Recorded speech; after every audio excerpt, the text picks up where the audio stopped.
kề nông lam tàu hi tuôn lệ doa chín lệ toai này tình to sao liêm liệp cùng sọt khoang bằng loa đi xa nên luôn bằng hông sung đen nô cây mà hụ na quay bắn hông bay hiểm ban tung pasian kyang pan hông bay hi lu su lâu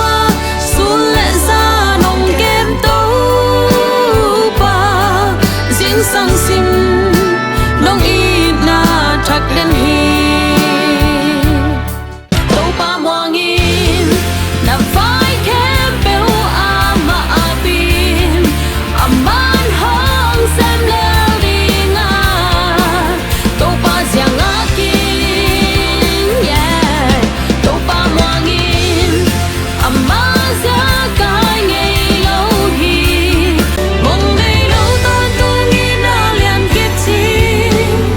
về ngày lâu khang ton tung kiếp chi tu ngày lâu biển đằng lâu nông ít na dìm đi xoang bằng thật xoang thế nhận thấy đại ban tê đang ngon sông hồng ba nhận xem thấy đang mò nông ít na xa xem thấy đang mò dây la to nông ít na lấy tung bước yên làm gì nắng mà đã xem đi nghìn hồng sang nghi အားလုံးပဲမင်္ဂလာပါကျွန်တော်တို့ PTS Studio မှာဒီလိုဓမ္မတေးတွေပေါ့နော်အထူးသဖြင့်အခုအချိန်မှာကျွန်တော်တို့ဘယ်လိုခေါ်မလဲအလုပ်တွေရှုပ်ပွဲတွေမရှိတဲ့အချိန်မှာအခုပေါ့နော်စတူဒီယိုထဲမှာပဲကျွန်တော်တို့အလုပ်လုပ်နေရတယ်ပေါ့လေအဲ့အချိန်မှာကျွန်တော်တို့ဒီ PTS မှာတော့နည်းနည်းထူးခြားတာတော့ဒီချင်းဓမ္မတေးတွေတော်တော်များများလာပြီးတော့သွင်းကြတယ်ပေါ့လေအထူးသဖြင့်ကတော့ဒီအမေရိကရောက်နေတဲ့ချင်းမိသားစုတွေတော်တော်များများအသင်းတော်တွေတော်တော်များများလာရောက်ပြီးတော့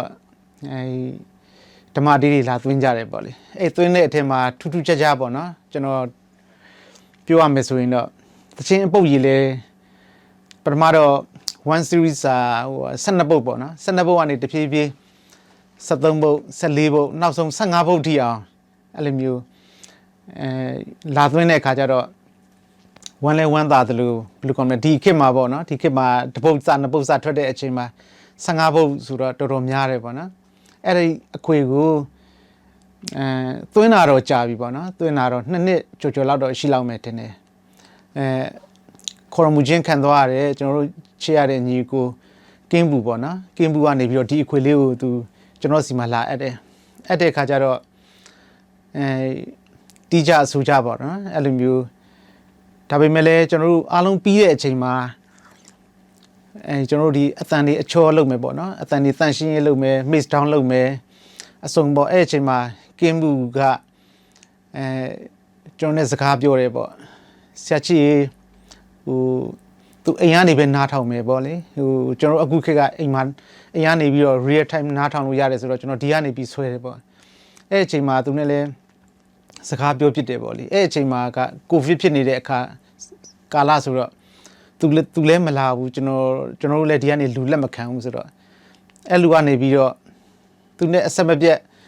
တစ်ပတ်တစ်ခေါက်လောက်စကားပြောပြီးတော့နောက်ဆုံးကြတော့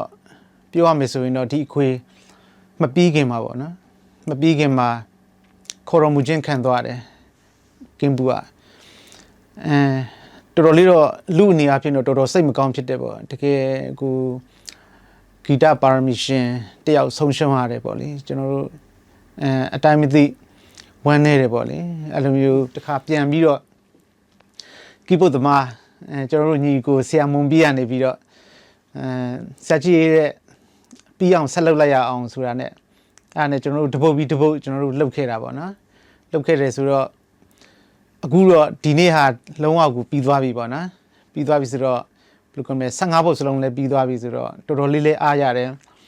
တချင်းတွေကိုကြည့်ရဲ့အခါမှာချင်းလို့ဆိုတာတော့နားတော့မလဲဘူးဒါပေမဲ့လည်းတော်တော်ကိုစိတ်ထိတွေ့တယ်ပေါ့နော်တချင်းတစ်ပုတ်လောက်တဲ့အခါကျဖန်တီးတဲ့အခါကျတော့ဟိုစိတ်ပါဝင်စားရင်တချင်းကပူပြီးတော့ဟိုဖြစ်တယ်လေဟိုဘယ်လိုကောမလဲလောက်ရတာအဲ့လိုမျိုးဟိုဘယ်လိုကောမလဲကျွန်တော်အတွက်ပါပူပြီးတော့ဟိုခွန်အားလေးရရှိသလိုအဲ့လိုမျိုးဟိုဟာပြီး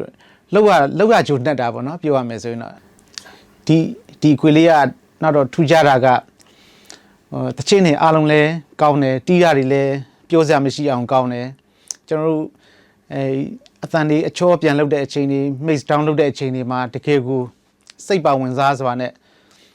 တချင်းအတန်ကိုကြားလိုက်တာနဲ့ကိုစိတ်ဝင်စားပြီးတော့เนาะတကယ်လေးလေးနက်နက်လုပ်ပါတယ်လို့ဟိုဟာဘာဖြစ်ဆိုတော့ဒီတချင်းဆိုတဲ့အဆူတော်တော့တခါမှမတွေ့ဘူးပေါ့နော်ဒါပေမဲ့လည်းတချင်းဆိုတဲ့အဆူတော်ကဘာတူလဲလို့ကျွန်တော်မေးတဲ့အခါကျတော့ဆီယာမစန်တောင်လို့ပြောပါတယ်ကျွန်တော်ဟိုချင်းလို့ဟိုစကားပြောဟိုဘာလို့မပြီးရင်လည်းခွင့်လို့ပါလို့ဆီယာမကိုလည်းဒီနေ့ကနေကျေးဇူးတင်ပါတယ်ဘာဖြစ်ဆိုတော့ဒီခွေအဆုံးဟိုဘယ်လိုကောမလဲယုံကြည်စိတ်ချပြီးတော့ကျွန်တော်တို့ PTS Studio ကို app တဲ့အပြင်ကိုဘယ်လိုကောမလဲအချိန်အတိုင်းတာတစ်ခုထိအောင်စိတ်ရှည်စွာဖြင့်စောင့်ဆိုင်ပြီးတဲ့အတွက်ကျေးဇူးတင်တယ်လို့ကျွန်တော်တို့လောက်ရတဲ့ဘက်မှာလည်းအရန်ကိုကျွန်တော်တို့တကယ်ပီတိဖြစ်ပါတယ်အရန်လည်းအားရတဲ့အခွေဖြစ်ပါတယ်လို့ဒီအခွေလေးထွက်ရင်ကျွန်တော်ဒီဓမ္မမိတ်ဆွေတွေအားလုံးခွန်အားရမယ်လို့ကျွန်တော်မျှော်လင့်ပါတယ်ယုံကြည်ပါတယ်လို့ဘာဖြစ်လို့ကျွန်တော်ကိုယ်တိုင်ကိုနားမလဲပေမဲ့ဒါမဲ့ကျွန်တော်အရန်ကြိုက်ပါတယ်လို့ဘုရားသခင်လည်းဖြစ်တဲ့အခါကျတော့စိတ်ထဲမှာလည်းခံစားမှုတွေရှိပါတယ်ဘုရားသခင်လည်းကျွန်တော်ကောင်းကြီးပေးပါတယ်ဒီအခွေတပုတ်ချင်း mix down ဆွဲတဲ့အချိန်မှာကျွန်တော်ဆူတောင်းပြီးတော့ဆွဲတဲ့အခါမှာဘုရားသခင်ဟာထိတွေ့ပါတယ်တို့ထိပါတယ်ဘာဖြစ်ဆိုတော့ဟိုဒါကျွန်တော်စကားနားမလဲတာတော့မှဒီလောက်ဆိုရင်ဟိုစကားနားလေးလူစီတို့တော်တော်လေးကိုတိဆောက်စရာဖြစ်မယ်ဆိုတာယုံကြည်ပါတယ်လို့ထွက်ရင်လည်းအားလုံးအားပေးကြပါအောင်လို့ပြောချင်ပါတယ်ကျေးဇူးတင်ပါတယ်